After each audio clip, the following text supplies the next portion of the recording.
The morning I paid off the final loan, my mom barely looked up from her phone.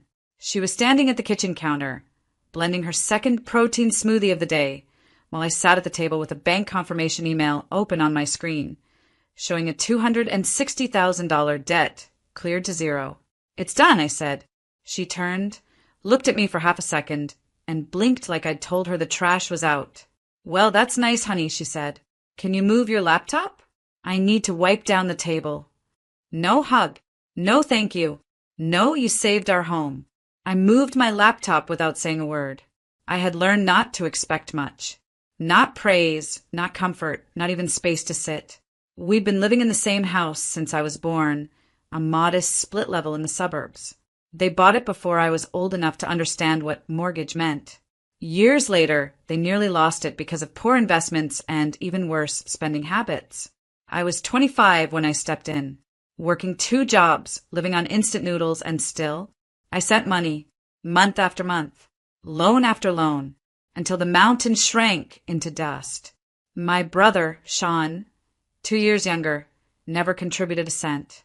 He drove a leased BMW, bought $400 sneakers, had an Apple Watch before he had a resume. But they adored him. He was their golden boy. And I was the couch girl, literally, because after they gave Sean my old bedroom to turn into his gaming lounge, I slept on the living room couch. For almost a year, I paid their bills. They handed him my space. I never complained, not out loud, but then something happened that made my silence crack. One night, I came home from a late shift at the bookstore and walked in on all 3 of them laughing in the kitchen. My dad was mid-sentence. "She thinks she's the hero," he chuckled. "Always so serious, like we owe her a parade." Sean added, "She's lucky we let her live here rent-free." Rent-free, after I paid off their $260,000 debt. They didn't see me at first, but when they did, no one apologized. No one stood up or said, "We didn't mean that." My mom just tilted her head, smiled slightly, and said, "Don't take things so personally, Tessa. Your family." I nodded. Slowly, walked upstairs, past Sean's gaming room, my old room, looked at the door that still had my initials faintly scratched into the wood beneath his new neon Gamer Zone sign. And that's when I made a decision. Not in anger, not even in sadness, but in clarity. I had given them everything, and they treated me like I was lucky to be tolerated. They had no idea the deed I was about to pull, because they didn't know the one thing I never told them. The gift I gave them, I kept a copy, and soon I'd be taking it all back. My name is Tessa Clark, and from wherever you're watching this video, stay with me, because sometimes giving people the world makes them forget who built it. But when you take it back, brick by brick, that silence hits harder than any scream. People say favoritism is subtle. Not in my house. In my house, favoritism had a name, a birthday cake with extra frosting, and an allowance 3 times bigger than mine. His name was Sean. From the moment he was born, it was like my parents had finally gotten the child they really wanted. The loud one, the charming one, the boy. I became background noise. At 9, I made straight A's and got a polite nod. Sean brought home a C+ and got a pizza party. When I asked why, Mom said he tries so hard. "You're just naturally gifted, sweetie." By middle school, I was sharing secondhand clothes from my cousin Ashley, clothes Sean used to laugh at. I stopped asking for new jeans after the 3rd time my dad said, "We can't afford fashion shows." But we could afford Sean's soccer camps, his PlayStations, his birthday sleepovers with catered tacos and bounce houses. I convinced myself I didn't need those things, that being the easy child was better, safer. So I worked. At 15, I got a job bagging groceries after school. At 16, I started saving for college, even though they promised they'd help. I didn't trust promises, not in that house. When Sean crashed his first car at 17, they bought him another. When I asked to borrow the family car for a college tour, "Gas is expensive, Tess." I took the bus. Still I stayed. Through every belittled success, every joke about me being too intense or too old for my age, I stayed when my parents whispered about how Sean would probably make it big and how I'd at least be stable. Stable. That was the best I could hope for. Then came the debt. It started with a failed business. then a second mortgage. Credit card bills stacked like bricks on a kitchen table. One night, I overheard my dad on the phone. "We'll lose the house. I don't know what else to do." And like an idiot, I offered to help. I said I could move back in to save on rent, pick up extra hours, put some of my savings toward their debt, just until they got back on their feet. My mom cried, hugged me like I was oxygen. "You're our angel," she whispered. They let me believe I was saving them. But what they really wanted was a new cushion to land on. Sean didn't pitch in. Not once. He said debt wasn't his thing. And they laughed. They laughed. I thought if I gave enough, they'd see me, respect me, maybe even love me in the same glowing, unconditional way they loved Sean. But all it taught them was that I could be drained. And they drained me with a smile, until the day they mocked me in their kitchen, until I remembered the one thing I had never told them. I wasn't just the girl on the couch. I was the name on the deed. And I was done. Once the debt was gone, you'd think things would change, that they'd say thank you, that they'd recognize what it meant to hand over that kind of money, years of savings, plans, stability. But no, they acted like a weight had been lifted, just not off me. It was like watching someone exhale after drowning you. A week later, my dad bought Sean a new car. Not used, not reasonable. A brand new silver SUV with a giant red bow on top like a commercial. I came home from work and saw it in the driveway. Thought it was a neighbor's. Nope. My mom clapped her hands when Sean pulled up. "Look how happy he is, Tessa. He deserves this." Deserves. Like he'd earned it. Like his jobless, door-slamming tantrums were worth rewarding, while I was still waking up sore from sleeping on a couch they wouldn't even let me fold out. I didn't ask questions. Didn't say, "But what about the debt?" Or "Where did the money come from?" Because I already knew. They'd gotten used to me fixing things. And once the fire was out, they lit candles for the favorite child. At dinner, my dad toasted to new beginnings. Sean laughed and said, "Thanks for keeping the couch warm, sis." I didn't laugh. Not because I was offended, but because I finally saw it clearly. They thought I'd always be there. The responsible one. The quiet one. The doormat in sensible shoes who paid bills and kept her head down. I started to disappear after that. Quietly. Stopped joining dinners. Ate in my car. Stayed late at work. The house didn't feel like home. It felt like a waiting room I wasn't welcome in. Then one night, I overheard them talking again. My parents were in the den with one of my mom's friends from church. They didn't know I was in the hallway folding laundry. Her friend said, "Tessa's really done well for you guys." My mom snorted, "Tessa's intense. She makes everything dramatic. She just paid it off so we'd feel guilty forever." They all laughed. "Don't get me wrong," she added. "We're grateful, but you cannot live with her. Everything's a lecture." I folded another towel. Didn't cry. Didn't break. I just realized once and for all, I was never going to be anything but useful to them. Not loved. Not celebrated. Useful. And the moment you realize you've been treated like a resource, not a daughter, something inside you shifts. I had spent years trying to earn what they handed Sean for free. But I wasn't empty-handed, because I'd kept one thing to myself. A document. Signed. Notarized. Filed. And the only reason they were sleeping under that roof, eating in that kitchen, laughing in that living room, was because I allowed it. And that permission was about to expire. The day I signed the deed, I didn't tell a soul. It was a year ago. The bank had offered a deal. If I paid off the mortgage in full, I could assume ownership directly, since my parents were in default and technically no longer in good standing. No fuss, no family signatures required. So I did it. All $260,000. My name was the only one on the title. It wasn't meant to be revenge back then. It was protection for all of us, to make sure no one lost the house, to give us a second chance. But that was before I heard my mother tell her friend I was dramatic, before my dad said I owed it to them because they raised me, before Sean made a TikTok in his new car about how some people work, some people win the sibling lottery. Before I realized they thought I would never leave. So I pulled out the folder from the back of my closet, the one marked with my initials and a little yellow sticky note. "Open if they forget who you are." Inside was the deed. My lawyer's contact. and a letter I'd been drafting for months.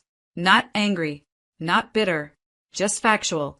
As sole owner of the property located at 184 Willow Drive, I am choosing to reclaim the space fully effective 30 days from this notice. I dropped it in the mail the next morning. Then I did the thing that scared me the most. I found my own apartment. Tiny, unfurnished, a fourth-floor walk-up with a rusted balcony railing. But it was mine.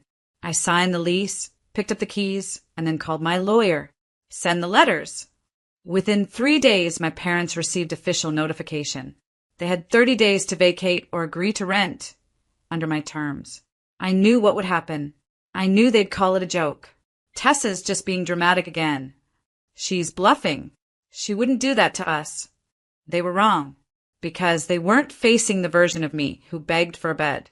They were facing the version who read every line of the mortgage papers, paid the penalties, and kept receipts for a year just in case. The girl on the couch? She was gone. Now I was a woman with a pen and power. I didn't scream, didn't post online, didn't text Sean or my parents to warn them. I just waited and let the silence of legal paperwork do what my voice never could. I watched my phone light up with missed calls, ignored every "we need to talk," and spent my evenings painting my new walls the color of calm, because they had taken my room, my savings, and my dignity. But they never took the one thing I'd saved in secret: control. And now I was taking it all back. It was Sean who found the envelope first. I wasn't home when it happened, and that was intentional. He sent me a text. "WTF is this?" I didn't reply. An hour later, my mom called. Twice. Then again. Then once more just to leave a voicemail that started with, "Sweetheart, I think there's been a misunderstanding." There wasn't. What followed was predictable. A family group chat, dead for months, suddenly lit up like Christmas. "Mom, Tessa, what is this about reclaiming the house? That can't be right." "Dad, let's sit down and talk like adults. You don't have to do this." "Sean, you're being petty AF. This isn't what family does." Funny how the word family only showed up when I stopped being useful. I gave them a full day. Then I responded. "I've spoken to my lawyer. You can review the paperwork. You have 30 days to vacate or sign a rental agreement. Up to you." No emojis. No explanation. Just clarity. The next morning, I came home to find all three of them at the kitchen table, the same one they laughed around when they mocked me weeks before. Now, they weren't laughing. Mom stood first. "Tessa, we didn't mean any of that. It was just a joke. You've always been so sensitive." Dad added, "We were under a lot of stress. Debt does things to people." Sean didn't say a word.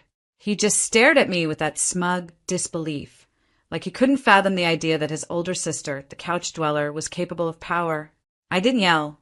I sat down across from them and placed a printed copy of the deed on the table. "This house is mine," I said. "Legally. Completely. You're welcome to stay if you sign the lease. Rent's fair. Month to month. Otherwise, I'll help you find somewhere else." "You'd really do this to your own family?" Mom whispered. "No," I said. "You already did." They didn't get it. Not the first time. Maybe not even now. They thought I wanted revenge. That I was angry, bitter, cold. But I wasn't. I was done. Done watching them throw parades for Sean while I balanced their ledgers. Done pretending I didn't hear the things they said when they thought I was asleep. Done being the one who gave and gave, only to be met with rolled eyes and a seat at the kids' table. This wasn't revenge. It was respect. Enforced. My way. Later that night, Sean stormed out. Slammed the door like a teenager instead of a grown man with designer sneakers he didn't pay for. My parents stayed quiet.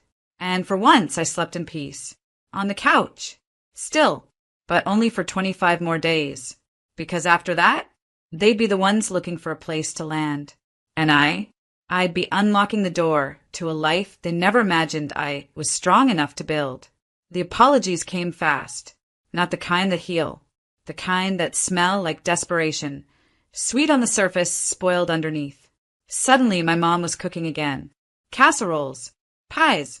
That lemon chicken I used to love when I was 9.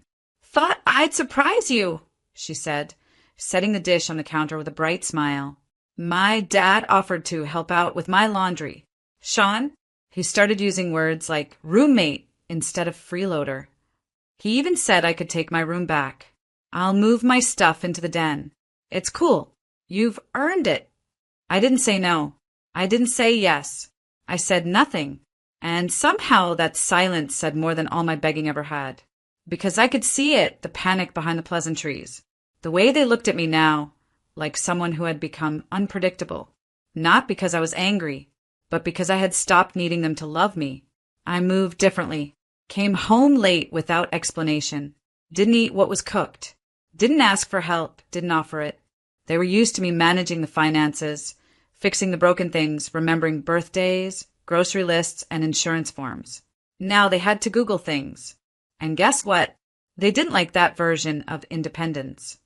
They missed the girl on the couch who folded napkins and made budget spreadsheets for fun. But she was gone. In her place was someone they never thought would last 5 days without their approval, now giving them 30 to pack up or pay up. My mom started hovering more, asking gentle questions. So, what are your plans after this? Will we still talk? You're not shutting us out forever, right? I gave her the same answer every time. A kind smile. No words. Because sometimes the most powerful thing you can say is absolutely nothing. It forces people to sit in the echo of their own mistakes. I didn't slam doors, didn't give monologues or make them grovel. I just became unavailable. Not out of cruelty, out of growth. Because for the first time in my life, I wasn't living to be loved. I was living to be whole. And as the boxes started stacking in corners as the calendar ticked closer to day 30, my parents' energy shifted again. From apologetic to afraid. Because the truth they'd been running from was becoming real. I wasn't bluffing. I wasn't bending.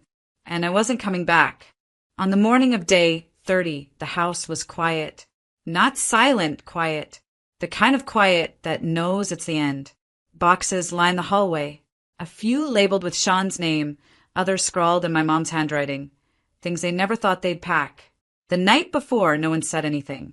No pleading. No fake cheer. Just tension thick enough to cut with the same knife I once used to slice birthday cake for a family that forgot my name when the candles went out. I woke up early. Before the sun. I made coffee, sat at the kitchen table, and stared at the blank sheet of paper in front of me. For once, I wasn't writing a budget. I was writing my goodbye. Not a rage letter. Not a look what you did to me memoir. Just the truth. Here's what it said. You had a daughter who gave you everything. And you used her until she stopped asking to be seen. I'm not angry anymore. I'm free. I was never your second choice. I just acted like I was. That ends today. I signed it, folded it, left it in the center of the table, under my favorite mug, the chipped one no one else used. Then I grabbed my keys, my backpack, and my jacket from the back of the chair. And I walked out. No ceremony. No raised voices or slam of a door, just the sound of me locking it from the outside. I didn't check to see who read the letter, didn't wait for a call, didn't leave a forwarding address, because what I left behind wasn't mine anymore. It never had been. That house, the one I had saved with everything I had, didn't feel like home. Not because of the walls, because of the people inside them. People who clapped for Sean's every stumble and rolled their eyes at my every rise. People who saw love as obedience and gratitude as silence. But not anymore. Because that same afternoon, I walked into my new apartment, a 2-bedroom above a bakery that smelled like cinnamon and fresh starts. And I didn't unpack in a rush. I took my time, hung my framed business license on the wall, ordered a real bed, not a couch, bought myself a plant I knew I'd probably forget to water, but loved anyway. And when I sat down that night, in a chair that didn't creak in a space no one mocked, I felt it for the first time in years. A breath I didn't have to hold. It's been 6 months since I walked out. No one calls anymore. Not Sean. Not my mom.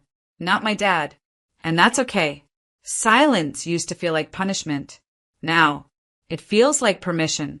My apartment isn't huge. The floors creak. The oven runs too hot. I've killed 2 houseplants.